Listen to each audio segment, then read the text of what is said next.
It's great to speak to you today because I loved this show. I mean, loving the show, I should say. And I did the junket last week, the kind of global one, and spoke to lots of your kind of cast members, Okay. spoke to Yeah. Peter. So it's great to have the final piece of the puzzle today. Um, as an audience member, I've saying to some of your cast members, I could kind of tell almost right away that this show was going to be for me. Sometimes there's just something about the way something's shot or the kind of dialogue or something that I just Sure. go, okay, this is going to be up my street. I just wonder Okay. when does that kind of realization hit you as an actor? Is it can you tell sometimes within a page or two? Can it happen in a Yeah. conversation? Usually for me, it takes about 5 pages. That seems to be like they usually say within what the first minute and a half of a movie, you can tell when watching it that you're gonna want. But when you're reading it, for me, it takes about 5 pages or so. Like in this one, it was the same when I did Atlanta. Like I think I only read the first 5 pages and like I saw Alfred and was like, yeah, this is, the same with like Causeway, same with a lot of the projects that I've done. Like the first 5 pages I can usually tell. That's also a testimony to the writing, Mm. honestly, because Peter Craig is just a genius in my mind, one of this generation's best writers and one of the best character developers I've ever seen in my life. And so, like within the first 5 pages of reading Ray, you can immediately, I knew that he was somebody I wanted to play. And couldn't you? I mean, Peter comes with such an incredible pedigree. He's got this. He's like one of Hollywood's kind of fixer-uppers at the moment. He goes into any Yeah, franchise and just brings so much life and new energy into it. So it's great to see him do something original here. But you yeah. about telling after 5 pages. But when you've got names like Peter Craig, you've got Ridley Scott kind of involved as well. Can you kind of go into something almost knowing beforehand? You go, okay, this could be a good one. Yeah, I mean, your instincts kind of tell you that this is a place that you want to be a part of, especially when those elements want you, to know that Peter wanted me for this part, says volumes, but like you can kind of feel but you just never know, right? Like you never know. The tone of television and the way stories are being told is always moving like this, so you never know. I know for me, I was like, well, look, it's a story about a black man and a Latino man and drugs and violence. Like what how do we make this different? How do we make it rooted in something completely different than what we've already seen before? Because we want originality, right? Like if we as viewers want something original, something we never thought of, something that is going to keep us compelled. And so I realized that within Dope Thief, it was really about the characters and the relationships. I was like, the characters, Ray and Manny, aren't just your regular like thieves. They're absolutely terrible at it. Like they're so bad at what they're doing. They're amateurs. They're just trying to find a way to survive. But underneath all of that, I felt it was a love story. I was like, here you meet these two friends who are truly, truly, truly, truly, who truly care about each other and have been through some of the darkest moments in their lives together. And then they're all each other has. And that to me was elevated, especially once Wagner became a part of the cast. Like our relationship is very much like Ray and Manny's. We're not killing anybody or stealing meth anymore, but like it's truly like who we are. And so it was really nice to know that Peter saw that Peter wanted that, because I was like, at the heart of it, it has to be about their care and love for each other. Yeah. Yeah, and I mean, you two of you get a sense of your history. I think when you see it, you feel like you feel like the characters have known each other for years. I mean, you're an actor. Sometimes you have to pretend, you have to kind of form kind of chemistry, perhaps when it might not Yeah. necessarily exist. How helpful is it when you do just genuinely just hit it off with someone like you did with Wagner here? You hope for it, and I've been very fortunate with a lot of my co-stars that I'm still close friends with. Like especially when it comes to playing something as close as like brothers and best friends, you want it to feel lived in, you want it to feel real, and a lot of that relies on who we are as people. I reminisce very fondly on Bullet Train often because it's like, I love Aaron Taylor like more than anything in this world, and a lot of the reason that Lemon and Tangerine are who they are is because of us, like, and how we were with each other and how much we believed in our brotherhood and the brotherhood of these two men. So it was no different bringing that kind of relationship to Wagner, like with Wagner, because like I have to say, like, he's so one of a kind and so open and so caring, and not just a brilliant actor, but a brilliant human being. But like you don't want to let that light go when you meet him. You want to do everything you can to protect it. You want to do everything to keep it close, and that's what we did. That's what we decided to really put into the characters of Ray and Manny to show people like, no, these are two men who have been with each other since they were boys, locked away in a system that has tried to keep them incarcerated and keep them, denied of all the ways of how to be free. And now they're free and they don't really know exactly how to navigate that life, but they do know how to navigate the life with each other. As long as they got each other, everything's okay. And you're working with Wagner again, is that right? Or this time he's as a director. That must be quite Hopefully, yeah. Like good. I told him, I was like, anytime you want me, man, you got me. Like because he is a brilliant director. He's directed a few things before, and his brain is just so beautiful and wonderful. So, I told him in any capacity, I would work with him over and over and over again. And obviously, you mentioned already the thing that drives this, but drives most great TV shows is character. And this is you've been gifted such a complex, brilliant, nuanced role, which you bring so much to in this. But Thank you. how enjoyable is it fleshing that out over a kind of series? Is that a luxury you're not necessarily afforded in film to have that kind of length of time to really get to grips with who he is? Well, it's kind of different in TV because TV takes a certain amount of time and then TV evolves because episodes keep changing, whereas a film, there's a beginning, a middle, and an end, act one, act two, act three. With television, you're watching a character grow, really, and you can't help as yourself, an individual grow along with them.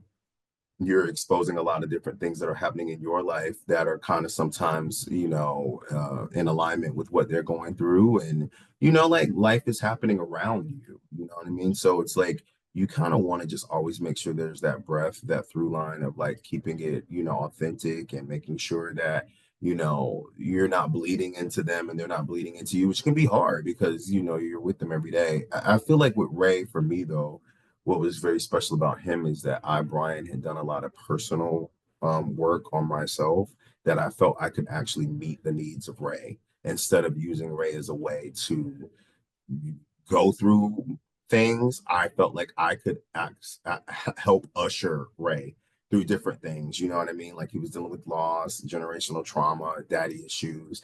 And so I felt like, you know what, maybe I have learned enough about myself at this point that I can go in and actually tell this story as completely and truthfully as it's requiring. And it was really great because when I played Ray, it gave me a place to lay down a lot of burdens and be like, you know what, that's no longer a part of my life. That's no longer part of my gospel, but I can actually fully and truthfully play it out through Ray.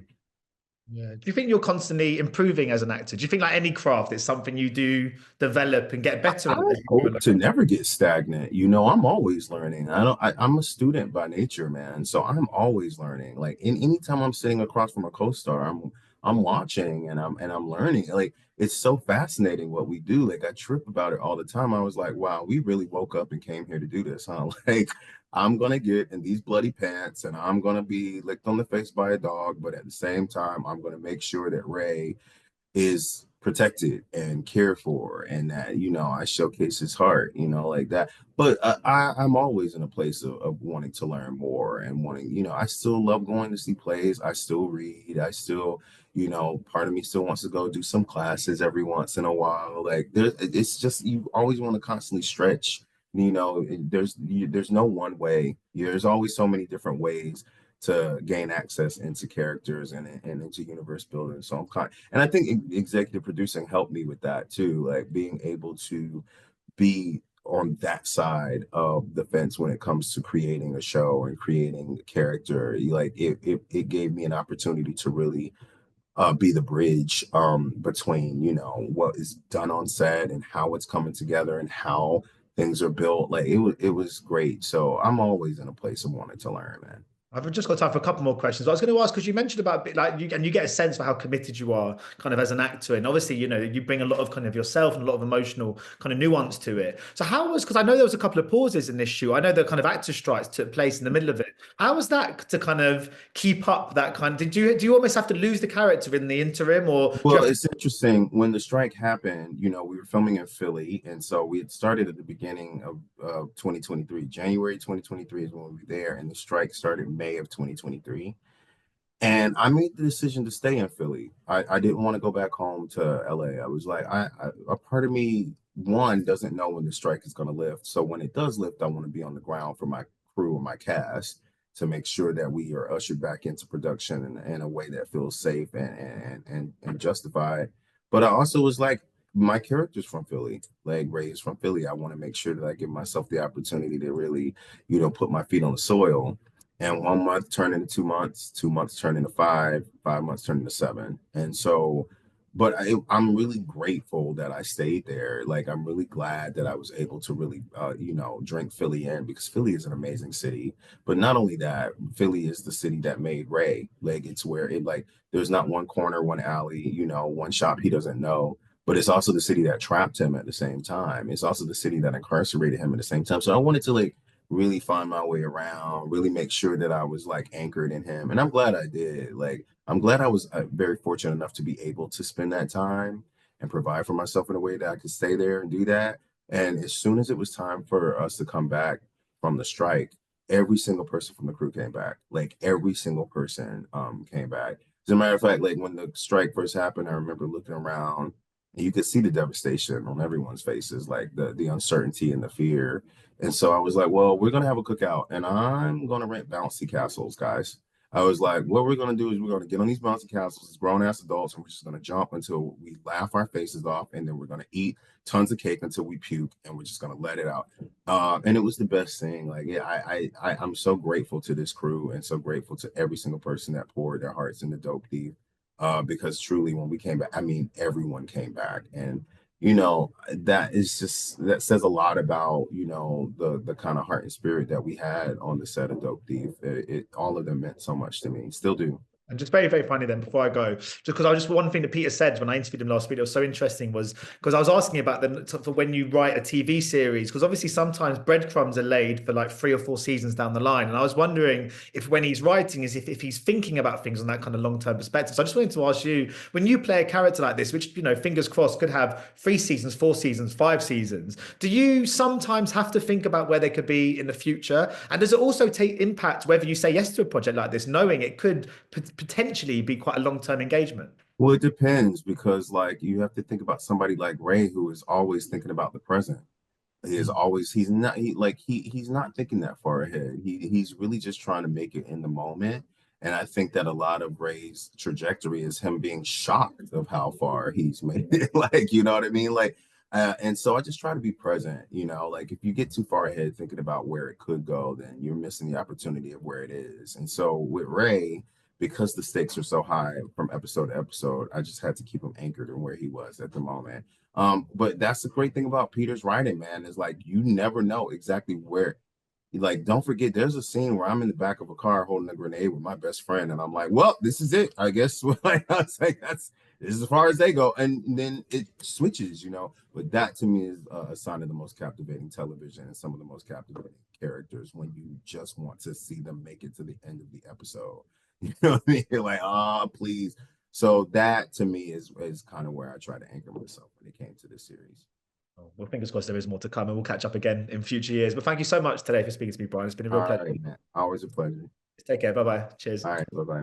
Ladies and gentlemen, you're watching Hey You Guys. Hey, you guys! Hey, you guys! Hey, that's what they all say. Hey, you guys! Hey, you guys!